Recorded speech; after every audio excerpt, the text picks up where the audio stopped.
Hello everyone, कैसे हो सभी। आई होप सभी अच्छे होंगे। तो एक बार फिर से आप सभी का स्वागत है हमारे इस चैनल में जिसका नाम फिजिक्स का। देखो, जैसा कि हम डिस्कस कर रहे थे, हमने स्टार्ट की थी बार न्यूक्लियर फिजिक्स की जो सीरीज़ है, हमने स्टार्ट की थी। आरसेट के क्वेश्चन के लिए भी इंपॉर्टेंट है, आरसेट के एग्जाम के लिए भी इंपॉर्टेंट है। इसमें अपने न्यूक्लियर फिजिक्स के क्वेश्चन डिस्कस करेंगे। और देखो, ये वही क्वेश्चन हैं जो थोड़े इंपॉर्टेंट टाइप के क्वेश्चन हैं। मतलब ऐसा नहीं है कि ये सेम क्वेश्चन रिपीट होंगे, बट ये कॉन्सेप्ट इंपॉर्टेंट है। जो जो क्वेश्चन करवा रहे हैं, इनके जो कॉन्सेप्ट है सभी डिफरेंट टाइप के कॉन्सेप्ट है और सभी अलग कॉन्सेप्ट है। तो ये कॉन्सेप्ट इंपॉर्टेंट है, तो इस वजह से ये क्वेश्चन अपने डिस्कस कर रहे हैं यहाँ पे। सबसे फर्स्ट क्वेश्चन देखो, let us approximate the nuclear potential in the shell model by three dimensional isotropic harmonic oscillator model से इसको अप्रोक्सीमेट किया गया है न्यूक्लियर शेल मॉडल को। Since the lowest two energy level have angular momentum L equal to 0 and L equal to 1। जो lowest two energy level है उनका angular momentum same है। Which of the following two nuclei have same magic number. Which of the following two nuclei have same magic number of proton and neutron. इनमें से ऐसे कौन से nuclei होंगे जिनका प्रोटॉन और न्यूट्रॉन नंबर जो हमारे पास में same. Which of the following two nuclei have magic number of proton and neutron. मतलब न्यूट्रॉन और प्रोटॉन दोनों मैजिक नंबर और डबली मैजिक न्यूक्लियाई को हमें यहाँ पे देखना है। देखो, सबसे पहले हीलियम की बात करें, हीलियम 24 और ऑक्सीजन 816। तो इसमें प्रोटॉन की संख्या है 2, न्यूट्रॉन की संख्या है 2। और इसमें प्रोटॉन की संख्या है 8, न्यूट्रॉन की संख्या है 8। और मैजिक नंबर कौन से होते हैं? मैजिक नंबर हमारे पास में चाहिए अपने हार्मोनिक पोटेंशियल की बात करें, स्टार्टिंग वाले लेवल तो मैजिक नंबर को 28 तक तो मैजिक नंबर को सेटिस्फाई करते हैं।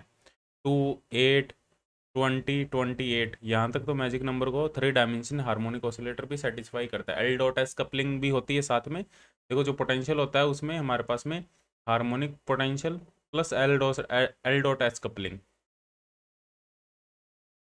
ठीक, उसके बाद में एल डॉट एस कपलिंग जब होती है उसके बाद में कंप्लीट हमें एक्सप्लेनेशन मिलता है। बट हार्मोनिक जो पोटेंशियल है वो भी जो मैजिक नंबर है उनको कुछ हद तक एक्सप्लेन करता है, कुछ नंबर तक। और इसने ग्राउंड स्टेट और फर्स्ट स्टेट की बात की है सिर्फ। तो इसमें दोनों मैजिक नंबर है। इसमें बी ऑप्शन में देखो 1D2 और बेरिलियम 4, 8। ठीक है, इसमें प्रोटॉन की संख्या 1, न्यूट्रॉन की संख्या 1। प्रोटॉन की संख्या 4, न्यूट्रॉन की संख्या 4। ये कोई भी मैजिक नंबर नहीं है। मैजिक नंबर कौन सा है? 2, 8, 20, 28। तो ये नहीं सेटिस्फाई कर रहा है, ये वाला सेटिस्फाई कर रहा है, क्योंकि यहाँ पे दोनों मैजिक नंबर है। ये भी मैजिक नंबर है, ये भी मैजिक नंबर है। और हीलियम वाला देखो, ये देखो हमारे पास में ये तो मैजिक नंबर है, बट बेरिलियम वाला मैजिक नंबर नहीं है, क्योंकि 4 मैजिक नंबर नहीं है। ठीक है, ये मैजिक नंबर है, 6 मैजिक नंबर नहीं है। तो हमारे पास में ओनली ए ऑप्शन यहाँ पे करेक्ट ऑप्शन होगा। इस टाइप से अपने देख सकते हैं, डबली मैजिक नंबर होंगे ये, डबली magic number.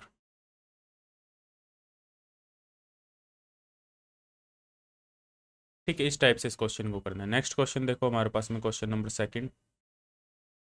ES denotes the contribution of surface energy per nucleon. ये देखो, सरफेस एनर्जी पर न्यूक्लियन की बात कर रहा है in a liquid drop model. The ratio of ES, पहले जो इन्फॉर्मेशन गिवन है उसको लिख लो। Aluminium 23, sorry 13, 13, 27। इसका किसके साथ में? ES जिंक 30, 64 के साथ में रेशियो कैलकुलेट करना है। सरफेस एनर्जी देखो, सरफेस एनर्जी किस पे डिपेंड करती है? Surface energy obviously surface area पे डिपेंड करती है। सरफेस एरिया क्या होता है? 4πr²। इसके प्रोपोर्शनल आर हमें पता है, R0 A⁻1/3। तो ये सरफेस एनर्जी आर की पावर A⁻2/3 की प्रोपोर्शनल। पर ये कह रहा है पर न्यूक्लियंस, पर न्यूक्लियंस है तो इसको ए से डिवाइड कर दो, तो आ जाएगा A⁻2/3 -1, तो -1/3। ठीक है, ये आ जाएगा। तो यहाँ पे ए है 27, यहाँ पे ए है 64, तो ये आ जाएगा 27 की पावर -1/3 और 64 की पावर -1/3। तो 64/27 की पावर 1/3। 64 का हो जाएगा 8, 27 का हो जाएगा, सॉरी 64 का हो जाएगा हमारे पास में 4 चौको 16, चौक 64, नहीं हाँ 4, 4 और ये हो जाएगा 3। 4/3 हमारे पास में आंसर होगा। ऐसे ही कई बार वॉल्यूम एनर्जी भी गिवन होती है। वॉल्यूम एनर्जी होती है हमारे पास में किसके प्रोपोर्शनल होती है, 4/3 पाई आर क्यूब के। ठीक है, तो वॉल्यूम वॉल्यूम के प्रोपोर्शनल होती है, तो ये आर क्यूब करोगे तो ये ए के प्रोपोर्शनल है वॉल्यूम एनर्जी। ठीक है, ऐसे ही कोलम्ब एनर्जी होती है हमारे पास में। कोलम्ब एनर्जी की वैल्यू किसके प्रोपोर्शनल होती है, ए की पावर 1/3 के। ठीक है, ऐसे ही पेयरिंग एनर्जी जो हमारे पास में सेमी एम्पिरिकल मास फॉर्मूला है ना कंप्लीट, वो तुम्हें याद करना पड़ेगा, वो इंपॉर्टेंट है। वहां से एक क्वेश्चन और भी बनता है सेमी एम्पिरिकल मास फॉर्मूला से, मास पैराबोला वाला क्वेश्चन, जिसमें उसको डिफ्रेंशिएट करते हैं विद रिस्पेक्ट टू जेड। ठीक है, वो भी इंपॉर्टेंट है, वो भी तुम देख लेना। ठीक है, सेमी एम्पिरिकल मास फॉर्मूला देखना सबसे पहले, और उसके बाद में उसको डिफ्रेंशिएट करते हैं D V by D Z के फॉर्म में, वो उस टाइप का एक क्वेश्चन बनता है। मोस्ट इंपॉर्टेंट क्वेश्चन है, इन जनरल एग्जाम में वो क्वेश्चन पूछा जाता है। डिस्कस करते हैं नेक्स्ट क्वेश्चन, क्वेश्चन नंबर 3। ये देखो, ये काफ़ी इंपॉर्टेंट क्वेश्चन है। क्वेश्चन नंबर 3 देखो, the reaction copper 2963 plus P, और ये मिलके बना रहे हैं zinc 3063 plus neutron, is followed by prompt beta decay of zinc. ठीक है, if the maximum energy of the, ये पोजीशन नहीं, ये पॉजिट्रॉन है, positron is 2.4 mega electron volt, the Q value of the original reaction in mega electron volt. देखो ये हमें given है, रिएक्शन गिवन है कॉपर 2963, और ये प्रोटॉन से कोलाइड, प्रोटॉन इससे कोलाइड कर रहा है, तो ये हमें दे रहा है जिंक 3063 प्लस एक न्यूट्रॉन हमें मिल रहा है। और ये इक्वेशन, इस इक्वेशन के जस्ट बाद में जो इक्वेशन होती है, क्योंकि ये जिंक है, ये एक्साइटेड स्टेट में है, एक्साइटेड स्टेट से जब ये डी एक्साइट करेगा दोबारा, तो ये इक्वेशन देगा zinc 3063 will decay into copper 29, ये दोबारा उसमें डीके हो जाएगा, प्लस एक इलेक्ट्रॉन, एक पॉजिट्रॉन रिलीज करेगा, प्लस एक न्यूट्रिनो को रिलीज करेगा। That original equation is followed by the second equation. ठीक है, मतलब सेकंड इक्वेशन उसके बाद में हो रही है, और ये कह रहा है पॉजिट्रॉन जो निकल रहा है उसकी maximum energy, maximum energy of positron क्या है हमारे पास में, 2.4 मेगा इलेक्ट्रॉन वोल्ट। मतलब इस इक्वेशन से जो एनर्जी निकली वो कहाँ जाएगी, या तो इलेक्ट्रॉन में जाएगी या न्यूट्रिनो में जाएगी। इलेक्ट्रॉन नहीं है, पॉजिट्रॉन है, या पॉजिट्रॉन में जाएगी न्यूट्रिनो में जाएगी। अभी अगर मैक्सिमम एनर्जी है पॉजिट्रॉन की इतनी, तो मतलब न्यूट्रिनो में कोई एनर्जी नहीं जा रही, तो मतलब जो कंप्लीट क्यू वैल्यू है हमारे पास में, वो किस में जा रही है, kinetic energy of E positive. Complete जो क्यू वैल्यू है इस इक्वेशन की, जो क्यू वैल्यू होगी वो किस में जा रही है, kinetic energy of E positive. E positive की काइनेटिक एनर्जी में जा रही है, तो यहाँ से क्यू वैल्यू निकालो। तो अब निकालना क्या एक्चुअल में, इस इक्वेशन, इसकी क्यू वैल्यू निकालनी है हमें, इस इक्वेशन की। देखो, the Q value of the original reaction in mega electron volt. Q value क्या होती है, क्यू वैल्यू का फॉर्मूला मैंने लिखवाया है, क्यू वैल्यू का फॉर्मूला याद भी रखना है। Rest mass energy of reactant, rest mass energy of reactant minus rest mass energy of product. तो रिएक्टेंट की रेस्ट मास, रिएक्टेंट कौन से हैं, कॉपर और प्रोटॉन, तो mass of copper plus mass of proton minus mass of zinc, mass of neutron, minus है ना, तो ये माइनस आ जाएगा, mass of neutron into C square, that is the Q value. But हमें यहाँ पे क्या गिवन है, हमें यहाँ पे proton neutron, electron proton neutron के तो मासेस गिवन है, बट हमें जिंक और कॉपर के नहीं given. We don't have information about the masses of copper and zinc. तो हमें क्या करना पड़ेगा यहाँ पे, तो एक इक्वेशन और गिवन है, हमें उस इक्वेशन का यूज करना पड़ेगा। सेकेंड इक्वेशन के लिए क्यू वैल्यू क्या होगी, Q value second equation, rest mass energy of zinc mZn minus m copper minus m E positive, ठीक है, minus m mu E, m mu E तो जीरो हो जाएगा, रेस्ट मास इसका जीरो है हमारे पास में, इसका कोई मास नहीं होगा, तो ये है हमारे पास में। तो m zinc minus M copper, तो ये किसके इक्वल है, Q value plus M E positive. इसको ये लिख सकते हैं Q value plus M E positive.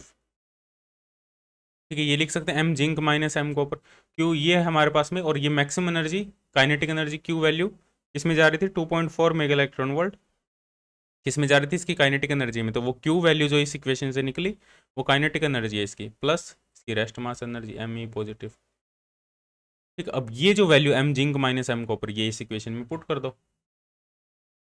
M copper minus M zinc है तो माइनस 2.4 मेगा इलेक्ट्रॉन वोल्ट। ठीक है, और M P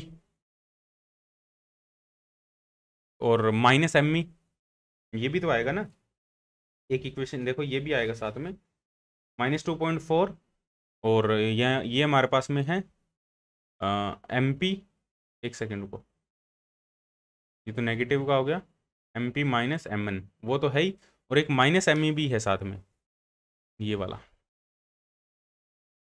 minus M E, minus का आएगा ये, तो -0.5 मेगा इलेक्ट्रॉन वोल्ट प्लस, और ये आएगा हमारे पास में 938 प्रोटॉन का, माइनस न्यूट्रॉन का 939.5 mega electron volt into C square, 1.5 से मल्टीप्लाई कर देंगे तो सी स्क्वायर आ जाएगा साथ में, मेगा इलेक्ट्रॉन वोल्ट में होगा ये सब। ठीक है, तो इसको सोल्व कर लो, सोल्व करके हमारे पास में आंसर आ जाएगा, जो आंसर आएगा वो आएगा -4.4 मेगा इलेक्ट्रॉन वोल्ट, ये हमारे पास में आंसर आएगा। इसको सोल्व कर लेना, सोल्व करके ये क्योंकि 1.5 उधर से आ जाएगा, 2 हो जाएगा तो 4.4 हो जाएगा, 4.4 मेगा इलेक्ट्रॉन वोल्ट हमारे पास में आंसर आ जाएगा। तो इस टाइप से इसको सोल्व करना है। नेक्स्ट क्वेश्चन देखो, question number 4, according to shell model the spin and parity of two nuclei antimony 51 125, ये एक न्यूक्लियाई गिवन है, दूसरा strontium 38 89, that nuclei we have given. तो दोनों के लिए निकालो, देखो इसमें प्रोटॉन है 51 51, न्यूट्रॉन है 125 -51, तो 4 12 में से 5 के 7 74, तो प्रोटॉन की संख्या ओड है। इसमें प्रोटॉन है 38 तो ये तो इवन है, न्यूट्रॉन की संख्या 89 -38 तो इसमें भी 51, तो इसमें ओड संख्या प्रोटॉन की है, इसमें ओड संख्या न्यूट्रॉन की है, तो जो ओड संख्या होगी वही डिसाइड करेगी पैरिटी और स्पिन को। तो 51 कैसे फिल करें, 51 है हमारे पास में नंबर जो ओड है, तो 51 कैसे फिल करें, इसका मतलब दोनों के लिए पैरिटी सेम रहने वाली है, तो ये दोनों ऑप्शन तो हो ही नहीं सकते, ये तो पहले ही नेग्लेक्ट हो गए, क्योंकि दोनों के लिए पैरिटी सेम रहने वाली है। पैरिटी मतलब दोनों के लिए, sorry not not even parity, दोनों के लिए angular momentum, spin angular momentum भी सेम रहने वाले हैं। ठीक है, तो ये दोनों तो कैंसिल ही हो गए, तो लेकिन फिर भी कैलकुलेट करना पड़ेगा। अब मैंने एक तरीका बताया था तुम्हें, मैंने थ्योरी लेक्चर में भी बताया था, याद रखने का, जो ऑर्डर याद रखने का तरीका है, 4 बार 1 फिर 1 बार 2, 2 बार 1 फिर 1 बार 2, 1 बार 1, 4 बार 1 फिर 2, फिर 2 बार 1 फिर 2, फिर 1 1 फिर 2, फिर डबल 1 डबल 2, ऐसे ही आगे तरीका चलेगा कंप्लीट। मैंने थ्योरी लेक्चर में भी काफ़ी अच्छे से बताया था ये। ठीक है, और न्यूक्लियर फिजिक्स की जो यूट्यूब पे वीडियोज़ अपलोड की है उसमें भी मैंने बहुत डिटेल में ये बताया हुआ। ठीक है, तो ये होगा 1s½ 1p3/2, जो हायर नंबर है वो पहले आएगा, 1p½ 1d5/2, 2s½ 1d3/2, 1d हो गया spdf, और 1d3/2 हो गया 1f 7/2, 2s 2p3/2, ये 2p3/2 गए थे, 2s½ तो हो गया था, 2p3/2 आएगा, इसके बाद में 1f 5/2, और ये आ जाएगा हमारे पास में 2p½ spdfg, ये हो जाएगा 1g 9/2, इस टाइप से। तो इसमें 2 आ जाएंगे, 2 4 6, 6 2 8, 8 और 6 14, 15 16, 16 4 20, 8 28, 28 और 4 32, 32 और 6 32 6 38, 38 और 2 40, 40 और 10 50। अब इसके बाद में 1g 9/2 ये हो गया। अब इसके बाद में दोबारा 2 है, तो 2p3/2 हो गया था, तो ये आ जाएगा 2d, नहीं नहीं 1g 7/2, 1g 9/2 हुआ था, 1g7/2 और आएगा, क्योंकि ये एक 1 हो गया था, फिर ये एक 1, 1g7/2, तो ये आएगा 7/2, 7/2। 51 किस में आएगा? 7/2 में। और एल की वैल्यू 0 1 2 3 4, 4 एल की वैल्यू 4, मतलब पैरिटी -1 पैरिटी पॉजिटिव, तो 7/2 पॉजिटिव आंसर आ जाएगा दोनों के लिए। डी ऑप्शन यहाँ पे करेक्ट ऑप्शन। क्लियर है? नेक्स्ट क्वेश्चन देखो, question number 5th। The recently discovered Higgs boson at LHC, large hadron collider experiment है। LHC देखा होगा ये, मतलब इसके बारे में पढ़ना है। LHC काफ़ी इंपॉर्टेंट है। हिग्स बोसोन को जिसने जो पार्टिकल फिजिक्स में डिफरेंट पार्टिकल को जो अभी तक अर्थ पे सबसे बड़ी मशीन कह देते हैं इसको, largest machine of the earth, ठीक है। LHC, लार्ज हैड्रॉन कोलाइडर, एक एक्सेलरेटर है ये। The recently discovered Higgs boson at LHC experiment has decay mode into photon and Z boson. जो हिग्स बोसोन है, एच से लिख देते हैं हिग्स बोसोन को, जो डीके हो रहा है किसमें? Photon and Z boson, photon plus Z boson में डीके हो रहा है। If the rest masses of the Higgs and Z boson are, Higgs जो बोसोन है उसका जो रेस्ट मास है वो गिवन है 125 giga electron volt by c², और जेड बोसोन का जो मास है उसको वो गिवन है 90 giga electron volt by c² respectively, and the decaying Higgs particle is at rest, और ये रेस्ट पोजीशन पे है। जब ये डिके कर रहा है, it is at rest position. ये सबसे इंपॉर्टेंट इन्फॉर्मेशन है, क्योंकि इसी इन्फॉर्मेशन के बिना ये क्वेश्चन नहीं हो सकता। This is the most important information that we have given. The energy of the photon will approximately, we have to find the energy of the photon. तो देखो इसकी एनर्जी है EH, तो एनर्जी कंजर्वेशन लगा देंगे। मोमेंटम कंजर्वेशन और energy conservation दो ही law है हमारे पास में, दोनों अप्लाई कर सकते हैं। इसकी जो एनर्जी है वो किस में जाएगी? फोटोन की एनर्जी में प्लस जेड बोसोन की एनर्जी में। ये हमारे पास में एक इक्वेशन है। मोमेंटम कंजर्वेशन से क्या कहेंगे अपने? इनिशियल मोमेंटम 0 है, इनिशियल मोमेंटम, फाइनल मोमेंटम इन दोनों का सम है, गामा फोटोन का मोमेंटम प्लस pz का मोमेंटम, इनका सम, और ये 0 के इक्वल है, क्योंकि इनिशियल मोमेंटम 0 है, particle is not moving, Higgs boson is not moving, Higgs boson move नहीं कर रहा, तो उसका मोमेंटम 0 है। एंड तो फाइनल मोमेंटम भी अकॉर्डिंग टू मोमेंटम कंजर्वेशन, क्योंकि डिके हो रहा है, there is no external force applying on the Higgs boson, कोई बाहर से फोर्स नहीं लगा रहे हिग्स बोसोन पे, इट इज डिकेइंग, डिके हो रहा है, तो final there is no external force acting, कोई एक्सटर्नल फोर्स नहीं है, तो in absence of external force the momentum will always be conserve, ठीक है। तो momentum PF will be 0, final momentum will be 0। It means जो गामा फोटोन है उसका जो मोमेंटम का मैग्नीट्यूड है वो PZ के मैग्नीट्यूड के इक्वल होगा। Direction obviously will be opposite, ताकि फाइनल मोमेंटम 0 हो, डायरेक्शन अपोजिट होगी, मोमेंटम सेम रहेगा।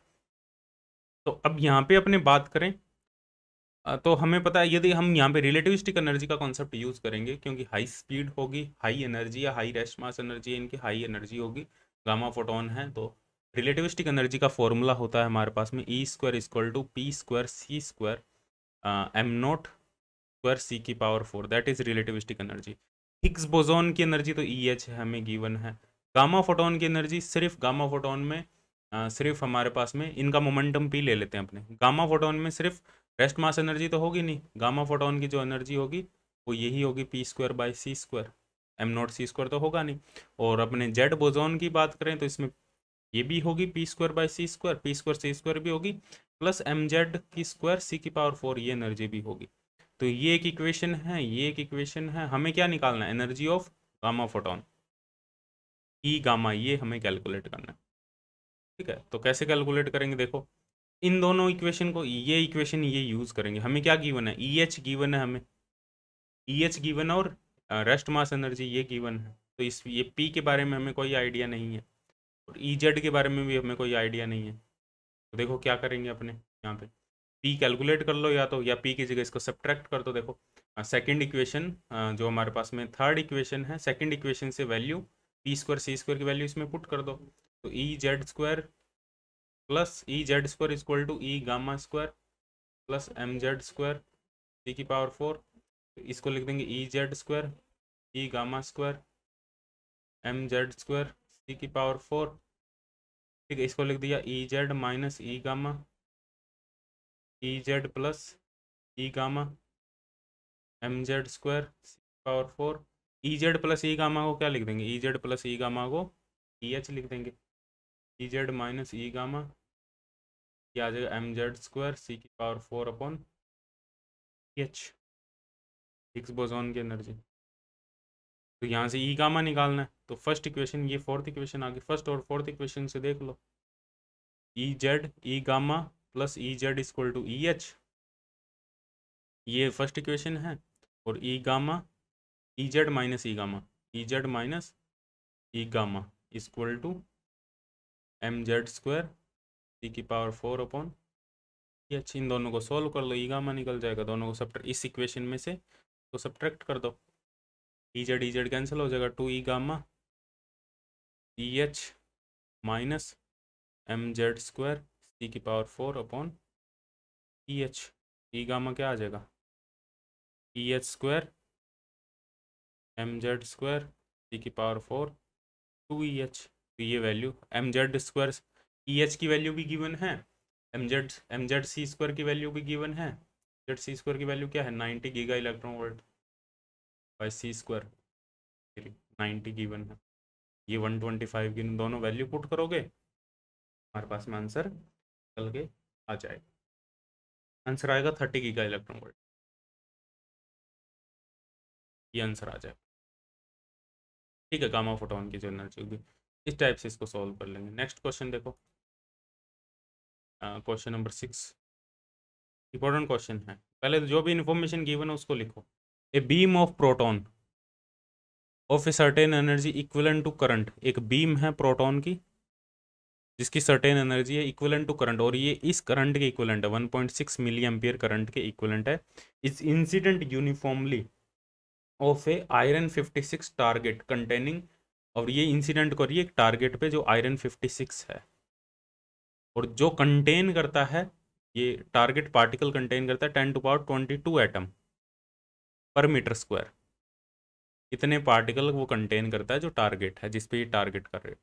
सो that the following reaction take place, तो ये रिएक्शन प्रोटॉन पार्टिकल जब आयरन 56 से कोलाइड करते हैं, टारगेट करते हैं, तो न्यूट्रॉन मिलता है प्लस कोबाल्ट मिलता है 53, तो न्यूट्रॉन पार्टिकल हमें मिलते हैं।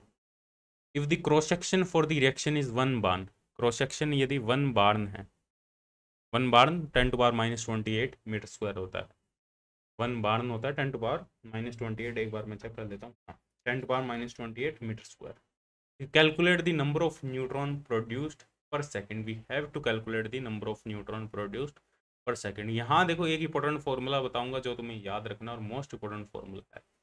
क्या कैलकुलेट करना है, calculate number of neutron produced per second, कितने न्यूट्रॉन प्रोड्यूस्ड हो रहे हैं, ये हमें कैलकुलेट करना है।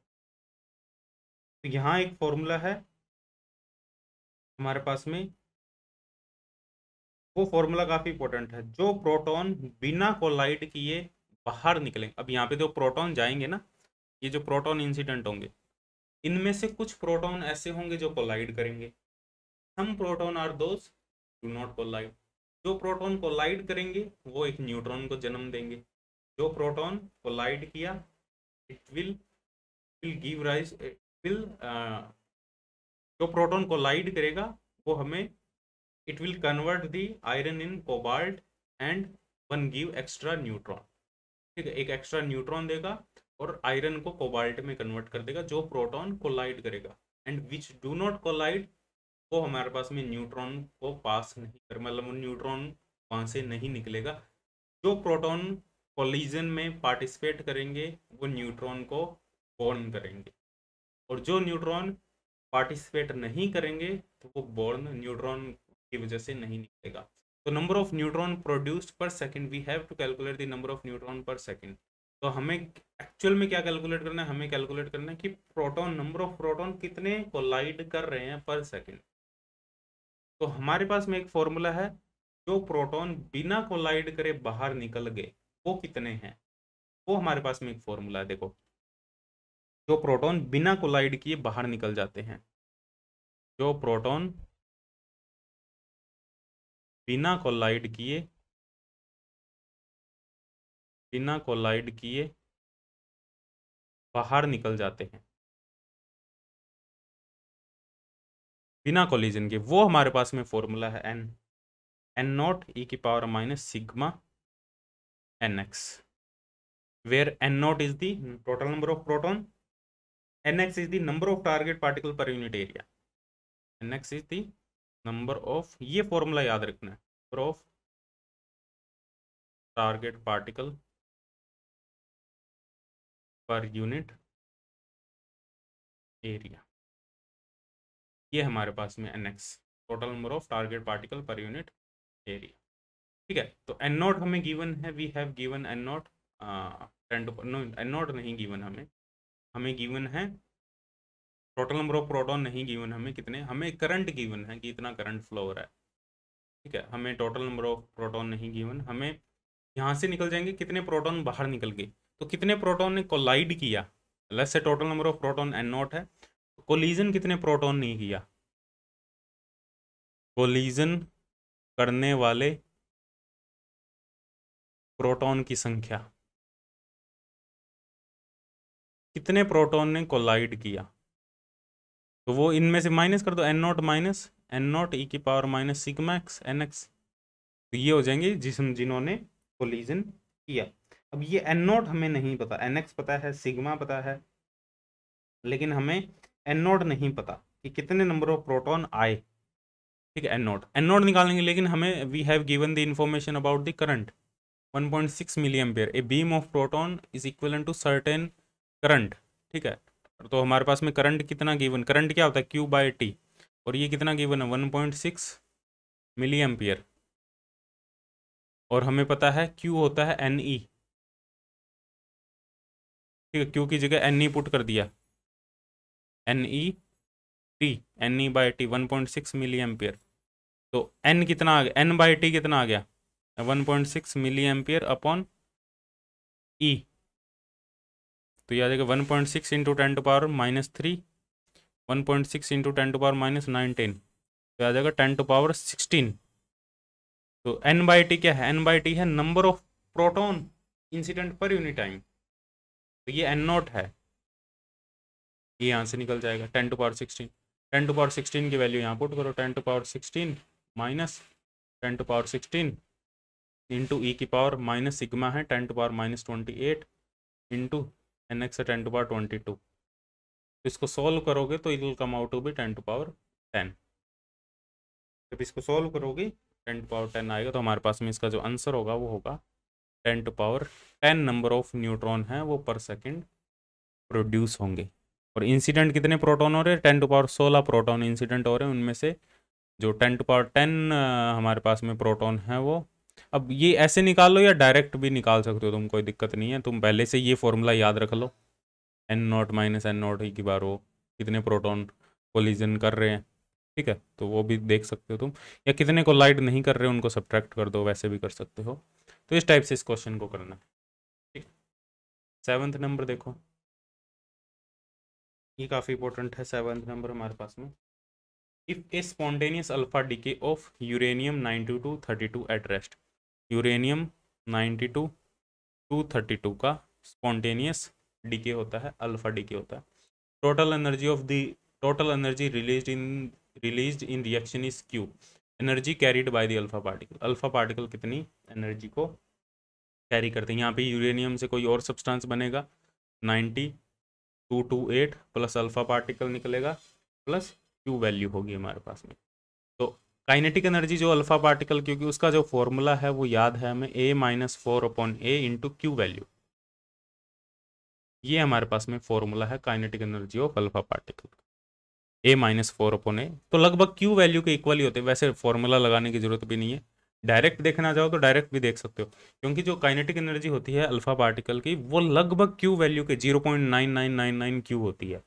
तो यहाँ पे ये ऑप्शन सेटिस्फाई नहीं करेगा, ये नहीं करेगा, ये करनी, सिर्फ यही ऑप्शन सेटिस्फाई करेगा जिसमें Q वैल्यू, जिसमें kinetic energy of alpha particle लगभग Q वैल्यू के इक्वल है। तो ऐसे भी देख सकते हो, अदरवाइज कैलकुलेट भी कर सकते हो। ए की वैल्यू देखो, ए की वैल्यू 232/92, ये सारी वैल्यू पुट कर दो, 228 अपॉन 232 इंटू क्यू 57 अपॉन 58 आ जाएगा ये 57 अपॉन 58 इंटू क्यू। तो यही होगी हमारे पास में, और क्यू वैल्यू हमें गिवन है कि क्यू वैल्यू क्यू ही गिवन है हमें, तो 57 अपॉन 58 हो जाएगा हमारे पास। तो इस टाइप से इसको 57 को देख लो किससे डिवाइड किया है, तो हमारे पास में ये हुआ। कैलकुलेट कर लो इसको कैलकुलेटर से, एक सेकेंड रुको। 228 डिवाइड बाई 57, मतलब 4 से डिवाइड किया, 4 से दोनों को डिवाइड करोगे तो एक 57 आएगा, एक 58 आएगा, 57/58। तो ये मोस्ट इंपॉर्टेंट फॉर्मूला, कई बार काइनेटिक एनर्जी गिवन होगी तो मैं क्यू वैल्यू पूछी होगी A/A-4 काइनेटिक। इसको याद रखने का ये तरीका है कि काइनेटिक एनर्जी की वैल्यू हमेशा क्यू वैल्यू से कम होगी, ज़्यादा नहीं हो सकती, बट स्मॉल कम होगी, बट कम होगी। इस ऊपर छोटा संख्या आएगी, नीचे बड़ी संख्या आएगी, इस टाइप से याद रख सकते, ठीक है। नेक्स्ट देखो question number 8, the half life of A radio active nuclear source is 9 days। Half life हमें गिवन है 9 days, 9 दिन हाफ लाइफ है। मतलब कोई भी रेडियो एक्टिव सब्सटेंस है वो N0 से N0/2 कितने टाइम में हो जाता है, 9 दिनों के अंदर हो जाता है। The fraction of nuclei which are left undecayed after 3 days, तो 3 days में वो कितना लेफ्ट रह जाता है वो हमें कैलकुलेट। आधा कब हो जाता है, आधा कब हो जाता है 9 दिनों में, तो 3 दिन में कितना हुआ वो हमें कैलकुलेट करना है, वो हमें बताना है। तो या तो सिंपल फॉर्मूला लगा दो, n=N0 e⁻ लैम्डा है हमारे पास में 0.693 अपॉन टी हाफ, या log 2 अपॉन टी हाफ है 9 दिन हमारे पास में, ठीक है। तो ये N0 है हमारे पास में e⁻ की जगह log 2 अपॉन 9 इंटू टी की जगह आ जाएगा 3, तो ये 3 से 3 3 3 9, तो N0 e⁻log 2 अपॉन 3 ये आ जाएगा हमारे पास में, ठीक है। तो e की पावर, तो log 2 ये हमारे पास में क्या आ जाएगा, तो ये भी लिख देंगे अपने N0 e⁻ माइनस log 2 की पावर 1/3, ये भी लिख देंगे। तो e से log कैंसिल हो जाएगा, तो N0 अपॉन 2 की पावर 1/3, इस टाइप से अपने लिख सकते हैं। ये हमारे पास में आंसर होगा N0 2 की पावर 1/3, इस टाइप से ये लगा लो। या एक सिंपल फॉर्मूला होता है N0 अपॉन 2 की पावर n होता है नंबर ऑफ हाफ लाइफ, ये हमारे पास में होता है कितने सब्सटेंस रह गए 2 की पावर n होता है number of half life, number of half life कितनी हाफ लाइफ है। तो एक टोटल टाइम हमारे नंबर ऑफ हाफ लाइफ कैसे निकालते हैं, टोटल टाइम को नंबर ऑफ हाफ लाइफ के टाइम से डिवाइड कर दो, नंबर ऑफ हाफ लाइफ निकल जाएगी। ये फॉर्मूला भी यूज़ कर सकते हो। n होता है N0 अपॉन 2 की पावर n होता है नंबर ऑफ हाफ लाइफ। तो यहाँ पे क्या कर दोगे, n क्या है, number of half life total time upon 1 half life time, तो इन दोनों को डिवाइड कर दो 3/9, तो 1/3, तो N0 2 की पावर 1/3, इस टाइप से भी कर सकते हो, ठीक है। नेक्स्ट क्वेश्चन देखो हमारे पास में, consider the reaction PQR if half life of F is T half. P से Q से R में हमारे पास में रिएक्शन हो रही है, हाफ लाइफ हमें गिवन है, एक सेकेंड रुको, किसकी हाफ लाइफ गिवन है मैं क्वेश्चन देख लेता हूँ। हाफ लाइफ ऑफ T नहीं, F नहीं है, P है। Half life of P is T half given है 10 hour, half life of Q is 1.3 hour. After what time Q will be maximum, कितने टाइम के बाद में Q मैक्सिमम होगा। देखो ये मान लो फर्स्ट पार्टिकल है, ये सेकंड है, ये थर्ड है, तो ये सक्सेसिव डिसइंटीग्रेशन है। और सक्सेसिव डिसइंटीग्रेशन में मैंने ये भी बोला था तुम्हें, एक फॉर्मूला बोला था कि तुम्हें याद रखने हैं N2 का फॉर्मूला। N2 का जो फॉर्मूला होता है हमारे पास में वो होता है, यहाँ डीके कॉन्स्टेंट λ1 है, यहाँ λ2 है, तो N2 का जो फॉर्मूला होता है वो होता है n लॉट λ1 λ2 माइनस λ1 e की पावर माइनस λ1t e की पावर माइनस λ2। ये हमारे पास में N2 होता है, ये फॉर्मूला याद रखना पड़ेगा तुम्हें, थ्योरी लेक्चर में बहुत डिटेल में करवाया है। सक्सेसिव डिसइंटीग्रेशन का केस है, इसमें दोनों दोनों जो इक्विलिब्रियम होते हैं वो भी डिस्कस किए थे हमने, ठीक है। एंड नोट λ1 अपॉन λ2 माइनस λ1 ई की पावर माइनस λ1 टी माइनस ई की पावर। अब ये कह रहा है क्यू आफ्टर व्हाट टाइम जो सेकंड पार्टिकल है वो मैक्सिमम होगा। मैक्सिमम मतलब dn2/dt कर दो, जीरो के इक्वल पुट कर दो, इसको टाइम के रिस्पेक्ट में डिफ्रेंशिएट कर दो और जीरो के इक्वल पुट कर दो, तो टाइम आ जाएगा यहाँ पे सोल्व करके 1/λ1 माइनस λ2 log λ1/λ2 ये आ जाएगा। ये फॉर्मूला तुम डायरेक्ट भी याद रख सकते हो, ठीक है, और अपने शॉर्ट नोट्स में इस फॉर्मूले को लिख लेना, मोस्ट इंपॉर्टेंट फॉर्मूला। कितने टाइम के बाद में क्यू मैक्सिमम होगा, मतलब सेकंड पार्टिकल की संख्या मैक्सिमम होगी, तो इसको डिफरेंशिएट कर दो बस टाइम के रिस्पेक्ट में। λ1 λ2 की वैल्यू गिवन है, हमें वैल्यूज पुट करो, आंसर आ जाएगा 4.39 आवर्स, ये आंसर हो जाएगा। इस टाइप से करना है। क्वेश्चन नंबर 10 देखो, a nucleus decay by emission of gamma ray from excited of 2 positive to the ground state with 0 positive. ये हमारे पास में डिके हो रहा है 2 पॉजिटिव से 0 positive pay. What is the type of corresponding radiation, क्या वो मैग्नेटिक डायपोल है, इलेक्ट्रिक डायपोल, गामा रेडिएशन का क्वेश्चन है। एल की वैल्यू क्या होती है हमारे पास में, J1 minus J2, 2 minus 0 to 2 plus 0, तो 2 आएगी एल की वैल्यू। ये होता है ना L, JI minus JF2 JI plus JF, तो 2 माइनस 0 2 प्लस 0 2 होगा। अब 2 किसको रिप्रेजेंट करता है, ये क्वाड्रपोल को रिप्रेजेंट करता है, क्योंकि L equal to 0 monopole, L equal to 1 dipole और L इक्वल टू 2 क्वाड्रपोल। अब क्वाड्रपोल में इलेक्ट्रिक क्वाड्रपोल होगा या मैग्नेटिक क्वाड्रपोल होगा, मतलब M2 और M2 या E2 हो सकते हैं। E2 क्वाड्रपोल है इलेक्ट्रिक क्वाड्रपोल, M2 मैग्नेटिक क्वाड्रपोल है, तो कौन सा अलाउड होगा वो पैरिटी से देख लेंगे। यहाँ पैरिटी नहीं चेंज हो रही, तो इलेक्ट्रिक फील्ड के लिए जो पैरिटी होती है वो -1/L होती है, मैग्नेटिक फील्ड के लिए जो पैरिटी होती है वो -1/L+1 होती है।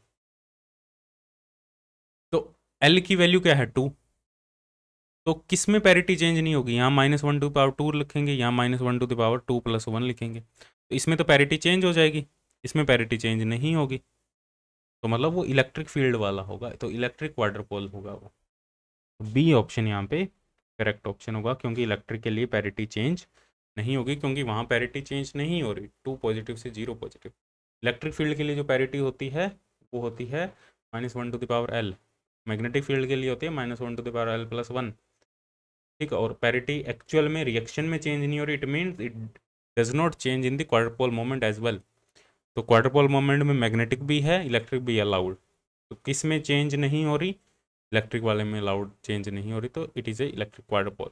0 से शुरू होता है, ये मोनोपोल, ये याद रखना, कई इसको डाइपोल करके आएंगे, ये मोनोपोल ये dipole, L=1 is dipole, E0 E1 E2 E3 monopole dipole quadrupole, M0 M1 M2 इस टाइप से, ठीक है। तो ये क्वेश्चन टोटल 10 क्वेश्चन थे न्यूक्लियर फिजिक्स के, मोस्ट इंपॉर्टेंट क्वेश्चन, 10 अलग अलग कॉन्सेप्ट थे, हम इतने डिस्कस करेंगे। इसके बाद में अपने नेक्स्ट वीडियो डिस्कस करेंगे एटॉमिक एंड मॉलिक्यूलर फिजिक्स, ठीक है, वो अपने डिस्कस करेंगे। बाकी बार की टेस्ट सीरीज चल रही है, बार की टेस्ट सीरीज अभी तक कंप्लीट हो चुकी है, सारे पेपर अपलोड हो चुके हैं, जिसको अभी भी ज्वाइन करनी हो ज्वाइन कर सकता है, क्योंकि अभी भी एग्जाम में टाइम है, तो टेस्ट दे सकते हैं, बहुत अच्छे टेस्ट है, चार पार्ट वाइज टेस्ट है और 4 फुल लेंथ टेस्ट है, कभी सभी के सॉल्यूशन भी अपलोडेड है। RSET की टेस्ट सीरीज अब ज्वाइन करने में कोई फ़ायदा नहीं है, क्योंकि पूरे दिन 1-2 ही रह गए, वो कोई इशू नहीं है। हाँ, बार की टेस्ट सीरीज ज्वाइन कर सकते हो। बाकी CSIR नेट के लिए जो प्रिपरेशन कर रहा है, गेट के लिए जो प्रिपरेशन कर रहा है, PGT फिजिक्स के लिए जो प्रिपरेशन कर रहा है, RPSC PGT फिजिक्स, या इवन असिस्टेंट प्रोफेसर के लिए भी जो प्रिपरेशन कर रहा है, उसके लिए भी बैच आने वाला, असिस्टेंट प्रोफेसर फिजिक्स के लिए net plus assistant professor combine batch होगा, ठीक है, वो बैच आने वाला 1-2 दिन में, तुम्हें कंप्लीट इन्फॉर्मेशन है वो देखने को मिल जाएगी। तो कांटेक्ट कर सकते हो डायरेक्ट, कोई भी डाउट हो 9560182735, कोई भी कोर्स से रिलेटेड कुछ भी पूछना चाहते हो, कोई कोर्स ज्वाइन करना चाहते हो, वेबसाइट पे विजिट कर सकते हो, ऐप डाउनलोड कर सकते हो, और वीडियो को लाइक करो, अपने दोस्त शेयर करो। तो मिलते हैं next time, bye bye, take care.